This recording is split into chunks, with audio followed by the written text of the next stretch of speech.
उम्मीद है आप सब लोग हैप्पी होंगे, हेल्दी होंगे। तो बिल्कुल जीरो से स्टार्ट करते हैं, शुरू से शुरू करते हैं।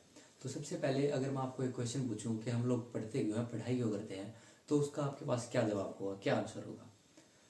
तो आई थिंक आप में से कुछ लोग कहेंगे कि सर किसी एग्ज़ाम को क्रैक करने के लिए, चाहे वो जेई हो, नीट हो या कोई भी अदर एग्ज़ाम हो, या किसी जॉब की प्रिपरेशन के लिए ताकि हम वो जॉब ले सकें, या नॉलेज गेन करने के लिए ताकि आगे हम खुद का बिजनेस कर सकें।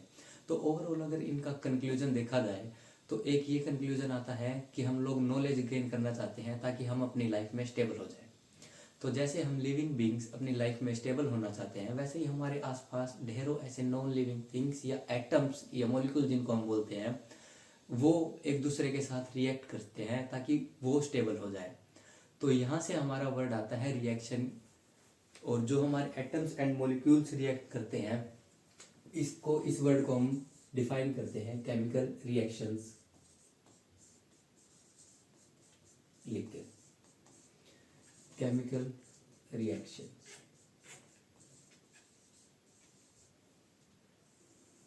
तो कोई भी हमारा टॉपिक होता है उसमें तीन चीज़ें मेन होती है, तीन क्वेश्चंस मेन होते हैं। अगर वो तीन क्वेश्चन हम जान लेते हैं तो उस टॉपिक के बेसिक्स हमारे बिल्कुल क्लियर हो जाते हैं। तो वो तीन क्वेश्चन मैं आपको बताता हूँ।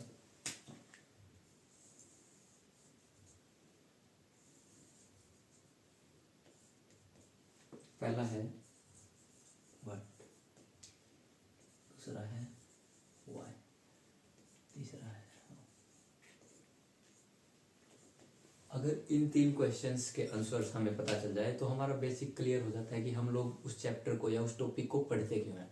तो सबसे पहले हमारा आता है व्हाट आर केमिकल रिएक्शन। तो जैसे कि हमने बात की कि एक कंपाउंड या एक मॉलिक्यूल या एक एटम दूसरे एटम के साथ, दूसरे मॉलिक्यूल के साथ रिएक्ट करता है ताकि वो एक स्टेबल फॉर्म में पहुंच सके और एक प्रोडक्ट फॉर्म कर सके। तो यहाँ से आता है हमारा व्हाट पोर्शन। सेकंड आता है हमारा वाहे केमिकल रिएक्शंस अकर। केमिकल रिएक्शन होती क्यों है? तो जैसा कि हमने कहा, अभी बात की कि एक कंपाउंड या एटम या मॉलिक्यूल अपनी मोस्ट स्टेबल फॉर्म में जाना चाहता है, उसके लिए वो अलग अलग टाइप के एटम से या मॉलिक्यूल से रिएक्ट करता है और प्रोडक्ट फॉर्म करता है। तो हमारा वाई पार्ट में बताता है वाई केमिकल रिएक्शंस अकर। रीजन ये है कि ताकि कोई भी एटम या मॉलिक्यूल अपनी बेस्ट पॉसिबल फॉर्म में, बेस्ट स्टेबल स्टेट में जा सके। थर्ड आता है हाउ केमिकल रिएक्शंस अकर और how do we study chemical reactions. तो केमिकल रिएक्शंस को स्टडी करने के लिए हम तीन ब्रांचेस का मेनली यूज करते हैं या तीन पार्ट में डिवाइड करते हैं। चलिए उसको डिस्कस करते हैं। हमने ये देख लिया था कि केमिकल रिएक्शन होती क्या है, क्यों होती है, और अब थर्ड पार्ट पे आ गए हैं जिसमें हम देखेंगे केमिकल रिएक्शंस को हम स्टडी किस फॉर्म में करते हैं। तो सबसे पहले अगर हम किसी रिएक्शंस के बारे में पढ़ते हैं, कोई भी रिएक्टेंट मान लीजिए आर रिएक्ट करके प्रोडक्ट पी फॉर्म कर रहा है, तो सबसे पहले क्वेश्चन आता है कि ये रिएक्टेंट रिएक्ट करके प्रोडक्ट पी में जाएगा या नहीं। कोई भी कंपाउंड या कोई मॉलिक्यूल दूसरे मॉलिक्यूल के साथ रिएक्ट करके कुछ प्रोडक्ट फॉर्म करेगा या नहीं। मान लीजिए अब ये तो है नहीं कि कोई भी रिएक्शन या कोई भी रिएक्टेंट या कोई भी एटम या मॉलिक्यूल किसी भी दूसरे कंपाउंड या एटम मॉलिक्यूल के साथ रिएक्ट करके प्रोडक्ट फॉर्म कर देगा। अगर ऐसा होता तो शायद मैं इस मार्कर के साथ या इस दीवार के साथ या कैमरे के साथ रिएक्ट करके कुछ ना कुछ बनने लग जाता, लेकिन ऐसा तो होता नहीं है। मतलब कुछ स्पेसिफिक टाइप की रिएक्शंस ही हैं जो अकर होती हैं। तो उस केमिस्ट्री की वो ब्रांच जो हमको ये बताती है कि कोई भी केमिकल रिएक्शंस होगी या नहीं, उसको बोलते हैं थर्मोडायनेमिक्स। और जो ये वर्ड हमने यूज किया कि केमिकल रिएक्शन होगी या नहीं, केमिस्ट्री के टर्म में अगर हम इसे पढ़े हैं तो इसको बोलते हैं फिजिबिलिटी ऑफ ए रिएक्शन, कि क्या कोई रिएक्शन फिजिबल है या नहीं है। केमिस्ट्री की वो ब्रांच जो हमें किसी भी रिएक्शन की फिजिबिलिटी के बारे में बताती है उसको बोलते हैं हम थर्मोडायनेमिक्स।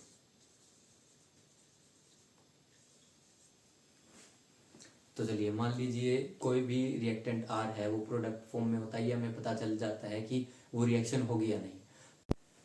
तो चलिए हमें ये पता चल गया कि कोई भी रिएक्शन होगी या नहीं, कोई भी रिएक्टेंट या कोई भी मॉलिक्यूल दूसरे मॉलिक्यूल के एटम या एटम के साथ रिएक्ट करके प्रोडक्ट फॉर्म करेगा या नहीं।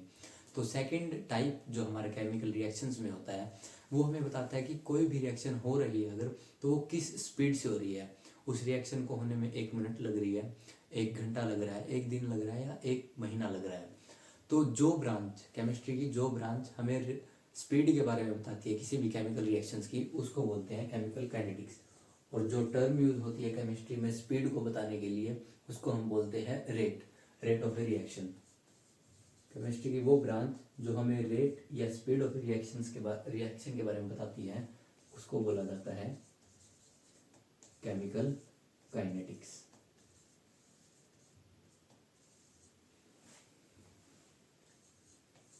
तो देखिए, अब हमें ये पता चल चुका है कि कोई भी रिएक्शन होगी या नहीं, और होगी तो वो किस स्पीड से होगी। तो 2 चीज़ें हमें मेन इंपॉर्टेंट पता चल चुकी है। थर्ड टॉपिक या थर्ड चीज़ जो हमारी होती है कि भी किसी भी केमिकल रिएक्शन के बारे में जानने के लिए, वो होती है एक्सटेंट ऑफ ए रिएक्शन, यानी कितनी रिएक्शन होगी। मान लीजिए हम 1 kg of A compound of A reactant ले रहे हैं, तो कितना प्रोडक्ट में कन्वर्ट होगा, कितना प्रोडक्ट फॉर्म होगा, उसको बोलते हैं एक्सटेंट ऑफ ए रिएक्शन, यानी किस हद तक कितनी वो रिएक्शन होगी। तो केमिस्ट्री में जो टर्म यूज की जाती है ये बताने के लिए कि कितना प्रोडक्ट फॉर्म होगा या कितना रिएक्टेंट डिकम्पोज होगा प्रोडक्ट फॉर्म करने के लिए, उसको हम बोलते हैं एक्सटेंट ऑफ ए रिएक्शन। और केमिस्ट्री की जो ब्रांच हमें किसी भी रिएक्शन का एक्सटेंट बताती है, उसको हम बोलते हैं इक्विलिब्रियम।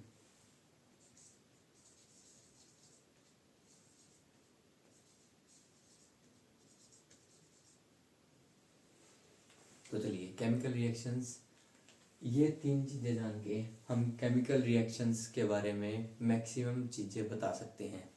सबसे पहला था फिजिबिलिटी ऑफ ए रिएक्शन, कोई रिएक्शन हमारी हो रही है या नहीं होगी। सेकंड है रेट ऑफ ए रिएक्शन, जो हमें ये बताएगा कि वो रिएक्शन किस स्पीड से हो रही है, कितना टाइम ले रही है रिएक्टेंट से प्रोडक्ट फॉर्म होने में। और थर्ड है हमारा एक्सटेंट ऑफ ए रिएक्शन, यानी कि कितना रिएक्टेंट रिएक्ट कर रहा है प्रोडक्ट को फॉर्म करने के लिए। तो आज हम जिस टॉपिक के बारे में पढ़ेंगे वो है केमिकल काइनेटिक्स, यानी किसी भी रिएक्शन के रेट के बारे में जानेंगे।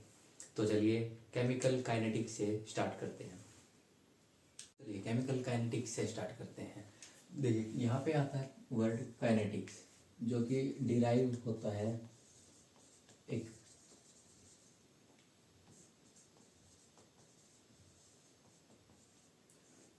काइनेटिक्स वर्ड जो है डिराइव होता है ग्रीक वर्ड काइनेसिस या काइनेटिकोस से, जिसका मतलब होता है मोशन।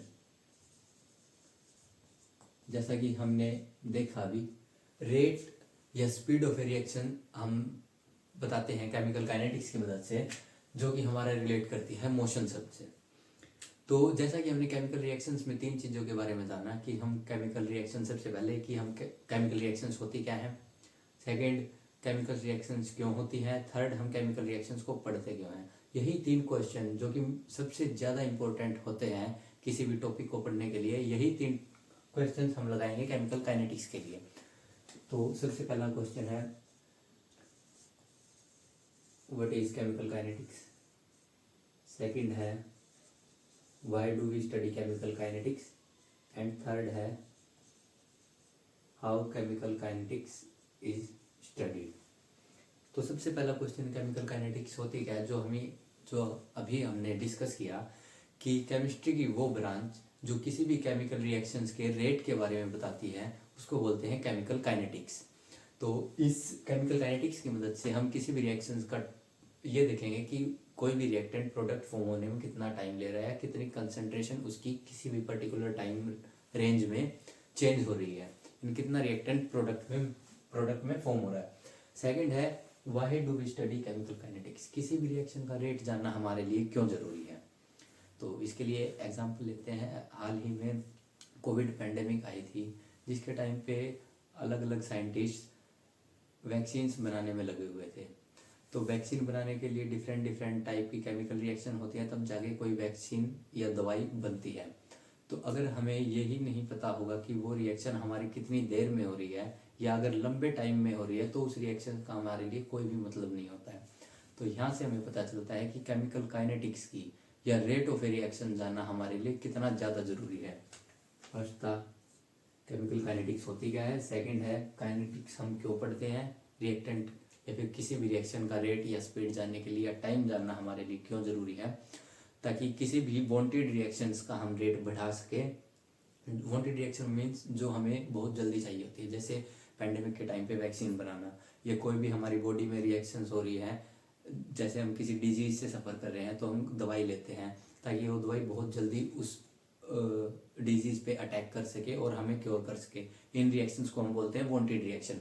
तो ऐसी रिएक्शंस का हम रेट बहुत ज़्यादा बढ़ाना चाहते हैं, ये चाहते हैं कि ये रिएक्शंस जल्दी अकर हों, तो इसको बोलते हैं हम वांटेड रिएक्शन।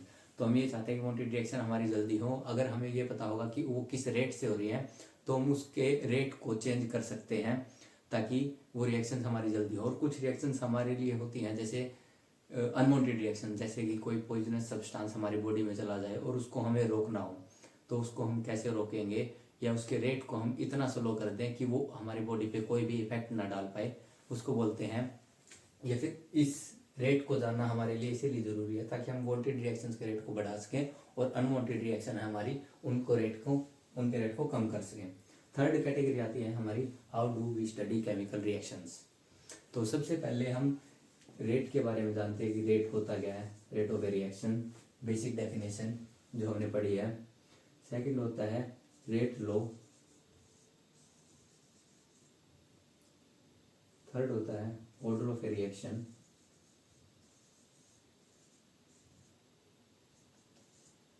अदर है फैक्टर्स अफेक्टिंग केमिकल रिएक्शन, और factors affecting rate of a chemical reaction. And then है मैकेनिज्म।